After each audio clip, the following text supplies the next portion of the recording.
Hello everyone, welcome back. आज हम micro economics का चैप्टर नंबर 8 करेंगे which is theory of cost. Very important chapter. इस chapter से आपको एक न्यूमेरिकल 4 मार्क्स का आ सकता है, थ्योरी तो आ ही सकती है। कॉस्ट इंपॉर्टेंट इसलिए हो जाता है बिकॉज हर एक इंडस्ट्री, चाहे कोई इंडस्ट्री है चाहे कोई फर्म है, सबको अपनी कॉस्ट पता करना जरूरी है। जब हम माइक्रो इकोनॉमिक्स स्टार्टिंग में पढ़ते हैं ना, तो वहां पर एक डिफरेंस पढ़ते हैं माइक्रो इकोनॉमिक्स और मैक्रो इकोनॉमिक्स के बीच में। क्या? The central objective micro economics का एक इंपॉर्टेंट काम होता है determination of cost, determination of price, कि किस तरीके से हम अपनी किसी कमोडिटी की कॉस्ट को डिटरमाइन करते हैं। कॉस्ट का मीनिंग क्या होता है? कॉस्ट का मतलब सिर्फ इतना सा, आप किसी चीज का प्रोडक्शन कर रहे हो, उसके प्रोडक्शन में आपका कितना पैसा लग रहा है, कितना खर्चा आ रहा है, इज कॉल्ड कॉस्ट। कॉस्ट का मतलब ही खर्चा होता है। मान लो आप ये पेन प्रोड्यूस कर रहे हो, इस पेन में प्लास्टिक लगा है, इंक लगा है, इसकी निब होगी, जो भी इसके ऊपर टोटल खर्चा आया, सभी खर्चों को, चाहे इसके ऊपर वो प्रोडक्शन के ऊपर आ रहा है, चाहे वो पैकिंग के ऊपर आ रहा है, चाहे वो सेल से रिलेटेड एडवर्टाइजमेंट खर्चा है, सबको अगर ऐड कर दिया जाए तो क्या बन जाता है? कॉस्ट बन जाता है। बट इकोनॉमिक्स में कॉस्ट बहुत ब्रॉडर सेंस में पढ़ा जाता है। सो लेट्स स्टार्ट, देखते हैं क्या क्या चीजें हैं कॉस्ट में हमारे पास। थ्योरी ऑफ कॉस्ट में सबसे पहले हम पढ़ने वाले हैं कॉस्ट की डेफिनेशन। तो कॉस्ट की डेफिनेशन सिर्फ इतनी ही है, expenditure incurred on the production of goods and services is called cost. भाई जो भी गुड्स एंड सर्विसेज आप प्रोड्यूस कर रहे हो, उसके ऊपर जो आप पैसा खर्च करते हो, सबको टोटल कर लो तो क्या बन जाएगा? कॉस्ट बन जाएगी। इकोनॉमिक्स में कॉस्ट दो पार्ट्स में स्प्लिट किया जाता है। इकोनॉमिक्स में कॉस्ट को एक हम बोलते हैं एक्सप्लिसिट कॉस्ट और दूसरा बोलते हैं हम implicit cost. Explicit cost and implicit cost. Explicit and implicit. Explicit cost का मतलब क्या होता है? वो सारा खर्चा जो आप आउटसाइडर्स को दे रहे हैं इन टर्म्स ऑफ कैश, वो सारा क्या कहलाता है? एक्सप्लिसिट कॉस्ट कहलाता है। इम्प्लिसिट कॉस्ट वो खर्चा जिसके लिए आप किसी को पेमेंट नहीं कर रहे हो। कई बार क्या होता है, एक प्रोड्यूसर के ना खुद के फैक्टर्स बिजनेस में यूज करता है, जिसे हम बोलते हैं self owned factors of production. For example, business में बिल्डिंग की जरूरत थी, बिल्डिंग बाहर से हायर ना करके खुद की बिल्डिंग रेंट लगा लिया, अब हमें रेंट नहीं देना पड़ेगा। लेबर की जरूरत थी तो फैमिली मेंबर उठाकर लेबर लगा दिए, तो अब हमें वेजेस नहीं देने पड़ेंगे, तो उसको हम बोलते हैं इम्प्लिसिट कॉस्ट। दोबारा से समझते हैं, एक्सप्लिसिट कॉस्ट को ऐसे समझो, जितनी भी पेमेंट हम आउटसाइडर्स को देते हैं उसे एक्सप्लिसिट कॉस्ट बोलते हैं, और एक्सप्लिसिट कॉस्ट को अकाउंटिंग कॉस्ट भी कहते हैं। एक्सप्लिसिट कॉस्ट को अकाउंटिंग कॉस्ट, अकाउंटिंग कॉस्ट मतलब जिस कॉस्ट को अकाउंट्स में रिकॉर्ड किया जाए। अकाउंट्स में कौन सी कॉस्ट रिकॉर्ड करते हैं? कौन से खर्चे? जो कैश के टर्म्स में होती हैं, जिसको कैश में रिकॉर्ड किया जाता है, सिर्फ वही। तो एक्सप्लिसिट कॉस्ट, जितनी पेमेंट आपने आउटसाइडर्स को दी, explicit cost. Implicit cost, implicit cost is value of self owned factors of production, जिसके लिए हमें बाहर वालों को कुछ देना नहीं पड़ रहा है, उसको हम बोलेंगे इम्प्लिसिट कॉस्ट। थोड़ा सा और डिटेल में पढ़ते हैं इसको जरा हम। डिफरेंस दिया हुआ है हमारे पास एक्सप्लिसिट कॉस्ट और इम्प्लिसिट कॉस्ट का। तो सबसे पहले उसने इम्प्लिसिट कॉस्ट के बारे में बता दिया। इम्प्लिसिट कॉस्ट क्या होता है? भाई implicit cost is imputed value of the factors provided by the owner. जैसा मैंने आपको कहा, कई बार producer self owned factors of production use करता है। सेल्फ ओन्ड का मतलब उसके खुद के फैक्टर, खुद की बिल्डिंग लगा दी उसने फैक्ट्री में, खुद की family members as a labour लगा दिए, तो वो क्या बन गए? Self owned factor. अब उनके लिए उसे कुछ देना नहीं पड़ेगा, कोई पैसा नहीं देना पड़ेगा, बट उनकी कुछ इकोनॉमिक वैल्यू है। अगर वही लोग, जो घर के लोग उसके फैक्ट्री में काम कर रहे हैं, कहीं बाहर काम करते तो उनको सैलरी मिलती? यस, मिलती। उनकी जगह कोई और बिजनेस में आकर काम करता तो सैलरी देनी पड़ती? यस, देनी पड़ती। तो ये क्या हो गया? Implicit cost. On the other hand explicit cost, payment made to outsiders called explicit cost, या फिर मनी कॉस्ट। बाहर वालों को जितना भी पैसा देंगे आप, उसे क्या बोलेंगे हम? Explicit cost. दो डिफरेंस पता लग गए होंगे। यहाँ उसने एग्जांपल दिया है imputed salary for on services rent of the self land, मतलब खुद बिजनेस में काम कर रहा है तो उसकी सैलरी नहीं देगा अपने आप को, तो वो बट उसकी कुछ वैल्यू तो है, कोई और काम करता तो सैलरी देनी पड़ती, या खुद कहीं और काम करता तो सैलरी मिलती, उसी वैल्यू को इम्प्यूटेड वैल्यू कहते हैं, उसको ही हम क्या कहते हैं, इम्प्लिसिट कॉस्ट। अब आता है एक्सप्लिसिट कॉस्ट। एक्सप्लिसिट कॉस्ट क्या होता है, wages paid to labours, raw material purchase, fuel, बाहर से जितना भी सामान खरीद रहे हो जिसके लिए आपको कैश पे करना पड़ रहा है, वो क्या बन जाएगा, आपका एक्सप्लिसिट कॉस्ट बन जाएगा। नाउ नेक्स्ट इम्प्लिसिट कॉस्ट की बात करेगा, do not appear in the accounting records of the firm. क्या हम इम्प्लिसिट कॉस्ट को अकाउंट्स में रिकॉर्ड करते हैं? बिल्कुल भी नहीं रिकॉर्ड करते। क्यों नहीं करते भाई? अकाउंट्स में तो बड़े साफ साफ से डेफिनेशन है एक्सपेंडिचर की, एक्सपेंसेस सिर्फ और सिर्फ कैश के टर्म्स में होते हैं, कैश नहीं दिया तो खर्चा नहीं हुआ, है ना, तो कैश के टर्म्स में होगा तभी रिकॉर्ड करेंगे, अदरवाइज नहीं। एक्सप्लिसिट कॉस्ट को हम अकाउंट्स में रिकॉर्ड करते हैं क्योंकि ये तो कैश में दिया है। अब बात आती है इकोनॉमिक्स में, तो इकोनॉमिक्स में दोनों ही कॉस्ट इंक्लूड करनी है, इम्प्लिसिट कॉस्ट भी और एक्सप्लिसिट कॉस्ट भी, तभी इकोनॉमिक कॉस्ट जो बनती है वो explicit cost plus implicit cost. तो समझ में आ गया होगा, इसको नोट कर लेना, ये आपके पास नोटबुक्स नोट होंगे ऑलरेडी, इसके तो पढ़ लेना, ये इंपॉर्टेंट क्वेश्चन है।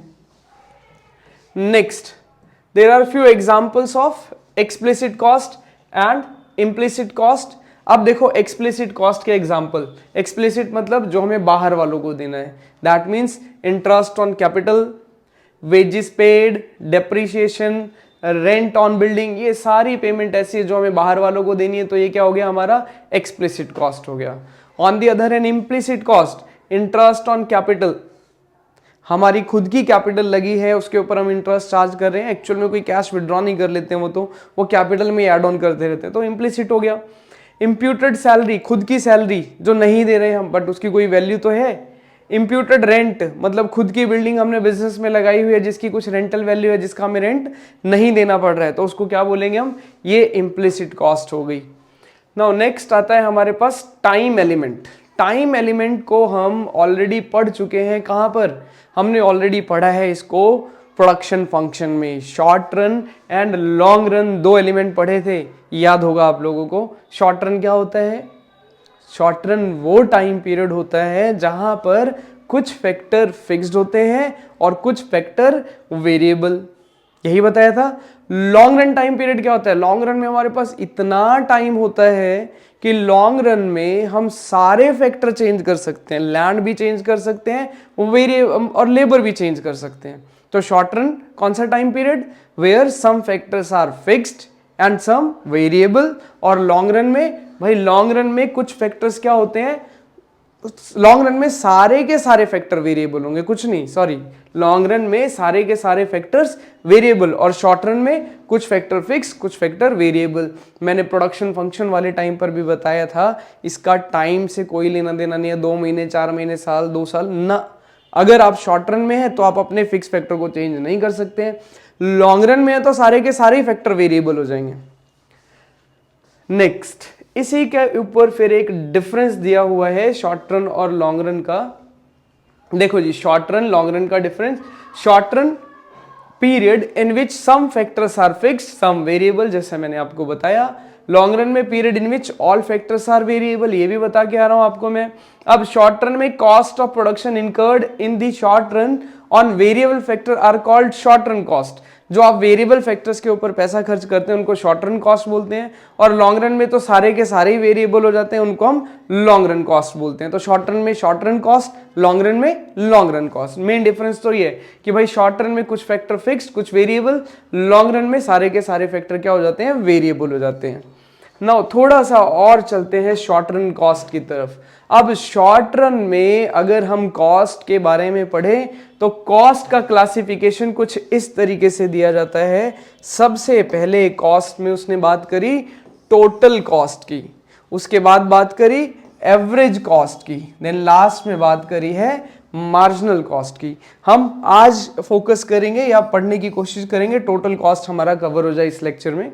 तो टोटल कॉस्ट क्या होता है, अगर एक लेमैन या सिंपल डेफिनेशन जानना चाहो तो टोटल कॉस्ट का मतलब भाई प्रोडक्शन के ऊपर जितना भी पैसा खर्च किया आपने वो टोटल कॉस्ट हो गया। हम ये शॉर्ट रन में पढ़ रहे हैं, कहां पर पढ़ रहे हैं, शॉर्ट रन में। तो शॉर्ट रन में कुछ फैक्टर हमारे फिक्स होंगे, कुछ वेरिएबल। तो जो खर्चा हम फिक्स फैक्टर के ऊपर करते हैं उसको बोलते हैं हम टोटल फिक्स कॉस्ट, और जो खर्चा हम वेरिएबल फैक्टर्स के ऊपर करते हैं उसको क्या बोलते हैं, टोटल वेरिएबल कॉस्ट बोलते हैं। तो एक एक करके इसको थोड़ा सा डिटेल में पढ़ते चलते हैं। हम सबसे पहले बात करेंगे अभी फिक्स कॉस्ट के बारे में, टोटल फिक्स्ड कॉस्ट। मैं ये ना भी पढ़ूं तो टोटल फिक्स कॉस्ट वैसे ही समझ लेते हैं। टोटल फिक्स कॉस्ट क्या होता है, expenditure incurred on fix factors of production. जो भी प्रोडक्शन के आपके फिक्स फैक्टर्स हैं उनके ऊपर जो पैसा खर्च कर रहे हैं उसे क्या बोलेंगे हम, टोटल फिक्स कॉस्ट। अच्छा, टोटल फिक्स कॉस्ट क्या होता है, टोटल फिक्स कॉस्ट का प्रोडक्शन से कुछ भी लेना देना नहीं है। आप 1 यूनिट प्रोड्यूस करो तो भी उतना ही देना है, आप 1000 यूनिट प्रोड्यूस करो तो भी उतना ही देना है, आप बिल्कुल भी प्रोडक्शन ना करो तो भी फिक्स कॉस्ट उतनी देनी है। अब भला ये कैसे, चलो एक एग्जांपल लेते हैं। मान लो मैंने एक रूम लिया जिसमें मैं बच्चों को ट्यूशन पढ़ाता हूँ। उस रूम का रेंट सपोज टू भी 10,000 रुपये है। अब मेरे पास एक बच्चा पढ़ने आए तो भी मुझे 10,000 रुपये देना है। मैं उसी रूम में 100 बच्चों को पढ़ाऊँ तो भी 10,000 रुपये दूंगा। मैं उस रूम में सुबह 6 बजे से लेकर रात को 10 बजे तक ट्यूशन पढ़ाऊँ और हर बैच में 50-50 बच्चे पढ़ाऊँ तो भी मेरे को उतना ही रेंट देना पड़ेगा। रेंट तो मेरा ज़्यादा नहीं आएगा ना, रेंट तो नहीं बढ़ जाएगा। तो रेंट क्या हो गया मेरे लिए, फिक्स्ड हो गया। तो फिक्स्ड कॉस्ट का प्रोडक्शन यानी कि आउटपुट से कुछ लेना देना नहीं है, वो उतना ही होगा चाहे आप प्रोडक्शन ज़्यादा करो या कम करो। इवन फिक्स कॉस्ट तो आपकी स्टार्ट हो जाती है प्रोडक्शन से पहले ही। मान लो रूम मैंने आज रेंट पर ले लिया, क्लास मेरी 1 महीने बाद शुरू होनी है, तो क्या 1 महीने का रेंट नहीं दूंगा मैं, मुझे देना पड़ेगा। इसीलिए इसको फिक्स कॉस्ट कहते हैं। लेट्स सी यहाँ पर इन्होंने क्या बोला हुआ है, some of expenses incurred on those inputs which does not vary with the level of output, यानी कि आउटपुट बढ़ने के साथ साथ या चेंज होने के साथ चेंज नहीं होते हैं। हाँ, फिक्स कॉस्ट कभी जीरो नहीं होगी, ये बात बिल्कुल सही है। Even at zero level of output, चाहे आप प्रोडक्शन ना भी करो तो भी आपको फिक्स कॉस्ट तो बियर करनी पड़ेगी। देन फिक्स कॉस्ट को और क्या कहते हैं हम, ओवरहेड कॉस्ट कहते हैं, इनडायरेक्ट कॉस्ट कहते हैं। ये एग्जांपल दे दिया भाई, rent of building and depreciation of machine, जो मैंने आपको बता दिया। अब इसका एक टेबल समझ लेते हैं फिक्स कॉस्ट का। देखो फिक्स कॉस्ट टेबुलर प्रेजेंटेशन बता दी उसने। क्या दिखा रहा है, आउटपुट 0 1 2 3 4 5 6 7 8 और फिक्स कॉस्ट आपकी देखो 10 10 10 10 10 10 10 ही है, इसमें कोई चेंजेस नहीं आए। तो जब फिक्स कॉस्ट में कोई चेंजेस नहीं आ रहे, क्यों नहीं आ रहे भाई, इसलिए नहीं आ रही, ये तो फिक्स्ड ही है ना। आपका आउटपुट बढ़े या घटे फिक्स कॉस्ट तो उतनी रहने वाली है। इसलिए 1 पर भी 10, 0 पर भी 10, 2 पर भी 10, 10 पर भी 10 है। अब अगर इसको हम डायग्राम में रिप्रेजेंट करते हैं तो देखो डायग्राम में ना हमेशा आपको लेबलिंग करनी होती है, बताना होता है कौन सा एक्स एक्सिस है कौन सा वाई एक्सिस है। नीचे मैंने नंबर ऑफ यूनिट्स का आउटपुट ले लिया, यहाँ पर मैंने टीएफसी ले लिया। अब देखो 1 पर 10, 2 पर 10, 3 पर 10, 4 पर 10, 5 पर 10, इसी तरीके से ये लाइन हमारी एक स्ट्रेट लाइन कर्व बन जाएगी। तो मेरा जो टोटल फिक्स कॉस्ट कर्व होता है वो क्या होता है, पैरेलल टू एक्स एक्सिस, हमेशा पैरेलल टू एक्स एक्सिस रहेगी। ये जो ग्रीन लाइन है ये क्या शो कर रही है, ये हमारा टोटल फिक्स कॉस्ट कर्व है, ये हमेशा पैरेलल टू एक्स एक्सिस होगा। चलो जी, अगर फिक्स कॉस्ट पता लग गया है तो आगे चलते हैं। अब हम बात करेंगे वेरिएबल कॉस्ट की। नाउ वेरिएबल नाम से ही पता लग रहा है वेरी करना। वेरिएबल कॉस्ट वो कॉस्ट होती है जो कि आउटपुट के साथ साथ चेंज होगी। मतलब आउटपुट कम है तो वेरिएबल कॉस्ट कम है, आउटपुट ज्यादा है तो वेरिएबल कॉस्ट ज्यादा होगी, आउटपुट 0 है तो वेरिएबल कॉस्ट 0 होगी। यानी कि variable cost directly linked with the production या लेवल ऑफ आउटपुट। जब भाई प्रोडक्शन नहीं कर रहा हूं तो वेरिएबल कॉस्ट नहीं लगेगी, प्रोडक्शन जैसे जैसे बढ़ाऊंगा वेरिएबल कॉस्ट लगेगी। फॉर एग्जाम्पल रॉ मटेरियल, मैं प्रोडक्शन नहीं करूंगा तो रॉ मटेरियल की जरूरत नहीं है। हाँ, प्रोडक्शन बढ़ाऊंगा तो रॉ मटेरियल की नीड भी बढ़ती चली जाएगी। तो वेरिएबल कॉस्ट का मतलब क्या हुआ, expenditure incurred on factor input whose quantity varies with change in level of output. जैसे जैसे लेवल ऑफ आउटपुट बढ़ेगा वेरिएबल कॉस्ट भी वैसे वैसे बढ़ेगी या घटेगी। अच्छा, जब आउटपुट 0 होगा वेरिएबल कॉस्ट भी क्या हो जाएगी, हमारी 0 हो जाएगी, क्योंकि भाई वेरिएबल कॉस्ट, अब आउटपुट नहीं है तो वेरिएबल कॉस्ट का कोई काम नहीं है। Then also known as prime cost या फिर डायरेक्ट कॉस्ट भी, ये दो नाम याद रखना इसके। वेरिएबल कॉस्ट को क्या कहते हैं, प्राइम कॉस्ट या फिर डायरेक्ट कॉस्ट कहते हैं। एग्जांपल दे दिया देखो उसने, cost of raw material, production ज्यादा लेवल बड़े लेवल पे करोगे तो ज्यादा लगेगा। वेजेस ऑफ वर्कर, जब तक प्रोडक्शन होगा तब तक वेजेस देनी है, अदरवाइज वेजेस पे नहीं करनी है। इसका डायग्राम देख लेते हैं अब जरा हम, और टेबल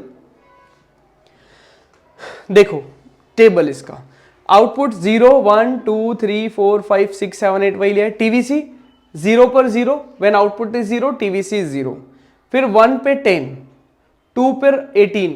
अब इसका ट्रेंड देखो किस तरीके से है, ट्रेंड समझना जरूरी है, आपको टीवीसी याद हो जाएगा। पहले 1 पर 10, 1 पर 10, 2 पर 18, 3 पर 24, फिर 28, फिर 32, फिर 38, 46, 62। क्या ट्रेंड समझ में आया? ट्रेंड ये समझ में आया भाई कि पहले इनिशियली ये डिमिनिशिंग रेट से इंक्रीज हो रही है। देखो 0 से 10 इंक्रीज हुआ, 10 से 8 18 हो गया, 8 इंक्रीज हो गया, 18 से 24 कितना इंक्रीज हुआ 6, फिर 24 टू 28, 24 टू 28 कितना इंक्रीज हुआ यहाँ पर 4, फिर कांस्टेंट 4। देखो पहले कितना 8 इंक्रीज हुआ, फिर 6 इंक्रीज हुआ, फिर 4 इंक्रीज हुआ, फिर 4 इंक्रीज हुआ। अब यहाँ से फिर से ये इंक्रीजिंग रेट से इंक्रीज होगा, यहाँ 6 इंक्रीज हो गया, यहाँ 8 इंक्रीज हो गया, यहाँ 16 इंक्रीज हो गया। तो मतलब कि टोटल वेरिएबल कॉस्ट इंक्रीज होगी, हर हालत में इंक्रीज होगी, बट इनिशियली डिमिनिशिंग रेट पर इंक्रीज होती है, फिर कांस्टेंट रेट पर इंक्रीज होती है, फिर इंक्रीजिंग रेट से इंक्रीज होती है।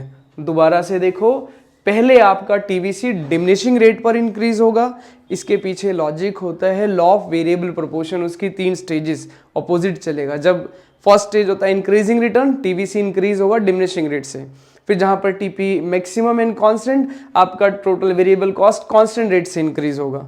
फिर जब आपका टीपी डिक्रीज होने लगता है, आपका टोटल वेरिएबल कॉस्ट इंक्रीज होने लगेगा। ये ट्रेंड याद रखना, ऐसे ही आपको ये टेबल याद होगा। पहले 10, फिर 8 बढ़ाया 18, फिर 6, फिर 4 इंक्रीज किया, फिर 4 इंक्रीज किया कांस्टेंट, फिर 6 इंक्रीज कर दिया, फिर 8 इंक्रीज कर दिया। आप 10 इंक्रीज कर दो, वो आपके ऊपर है। अब जब इसका कर्व बनाते हैं टोटल वेरिएबल कॉस्ट का, तो 0 से स्टार्ट होता है ये भाई अपवर्ड स्लोपिंग कर्व, कुछ इस तरीके से बनेगा। मैं तो पाम शेप बोलता हूं, जिस तरीके से हमारा हाथ है ये शेप बिल्कुल इसी तरीके से बनता है, और इसको इनवर्स एस भी बोलते हैं अगर टेक्निकली आप जानना चाहो तो ये हो गया आपका total variable cost. Total variable cost के बाद आता है हमारे पास टोटल कॉस्ट। टोटल कॉस्ट क्या है जी? This is combined behaviour of fix cost and variable cost. यानी कि जब मैं फिक्स कॉस्ट को वेरिएबल कॉस्ट में ऐड कर दूंगा तो मेरा टोटल कॉस्ट बन जाएगा। ये देखो, TFC plus TVC is called total cost. अब कंबाइंड बिहेवियर हमने डायग्राम में भी दिखाया हुआ है और टेबल में भी दिखाया हुआ है। देखो टेबल में क्या क्या, वही टीएफसी का टेबल मैंने वही लिया है। 0 पर 10 10 10 10 10 10 10, क्योंकि हमें पता है टोटल फिक्स कॉस्ट तो चेंज होता नहीं है। टोटल वेरिएबल कॉस्ट, अब टोटल वेरिएबल कॉस्ट क्या लिया मैंने, वही ट्रेंड पिछला ही 10, फिर 8 इंक्रीज किया 18, फिर 6 इंक्रीज किया 24, फिर 4 इंक्रीज किया 28, फिर 4 इंक्रीज किया 32। अब यहां से इंक्रीजिंग 6 इंक्रीज कर दिया 38, 8 इंक्रीज कर दिया 46, अब उसके बाद 16 इंक्रीज कर दिया 62। तो ये लॉ ऑफ वेरिएबल प्रोपोर्शन की वजह से ऐसा होता है। जब हमने टीएफसी प्लस टीवीसी को ऐड किया तो टीसी आ गया 10 plus 0 10, 10 plus 10 20, 10 plus 18 20 on 28 so on. इसी तरीके से मैंने टीवीसी में टीएफसी को ऐड कर दिया तो मेरे पास क्या आ गया, टीसी आ गया। अब इसी को डायग्राम में ड्रॉ कर देते हैं। क्या दिक्कत है जी, डायग्राम आता है हमें बनाना। अगर डायग्राम डायरेक्टली ना बने तो इन पॉइंट्स को प्लॉट कर लिया करो एक्स एक्सिस और वाई एक्सिस पर। अभी हम टीएफसी के बारे में पढ़कर आए कि टीएफसी क्या होता है, TFC parallel to X axis. तो ये जो रेड लाइन जा रही है ये है हमारी टीएफसी। देन उसके बाद ये ब्लू वाली लाइन टीवीसी। टीवीसी क्योंकि 0 भी हो जाता है, ये देखो टीवीसी आपका 0 आउटपुट पर 0 है, इसलिए टीवीसी को ओरिजिन से निकाला हुआ है। देन उसके बाद टीसी। अब आप जरा ध्यान से देखें तो टीसी और टीवीसी के बीच में जो डिफरेंस है वो सिर्फ फिक्स कॉस्ट का है। तो जब आउटपुट 0 है, आपकी फिक्स कॉस्ट 10 है और वेरिएबल कॉस्ट 0 है, इसलिए टीसी भी कितना है, 10 है। तो यानी कि जो टीसी कर्व है आपका कहां से निकलेगा, वो समवेयर वाई एक्सिस से निकलना चाहिए। ये देखो, ये जो पर्पल वाली लाइन है, ये वाली लाइन, ये आपकी टीसी है। टीसी और टीवीसी दोनों का शेप एक जैसा ही होता है, बट दोनों के बीच में डिफरेंस रहेगा, और वो डिफरेंस होता है सिर्फ फिक्स कॉस्ट का। जितना डिफरेंस फिक्स कॉस्ट का, उतने डिफरेंस दोनों की कर्व में रहने वाला है। तो आप इसको अच्छे से प्रैक्टिस करना, तभी समझ में आएगा। यहाँ तक हमने कवर किया अपना टोटल कॉस्ट तक। तो आज के लेक्चर में इतना ही समझेंगे। अगले वीडियो में हम एवरेज कॉस्ट और इसके न्यूमेरिकल के ऊपर बात करेंगे। होप आपको समझ में आया होगा। आप वीडियो को पसंद करते रहिए, ऐसे आपको एक से एक बढ़िया बढ़िया वीडियोस मिलते रहेंगे आने वाले टाइम में। आप लोगों का भरपूर प्यार मिल रहा है, इसी तरीके से कंटिन्यू रखिए। वीडियो को लाइक, शेयर और सब्सक्राइब जरूर करिए। Thank you very much.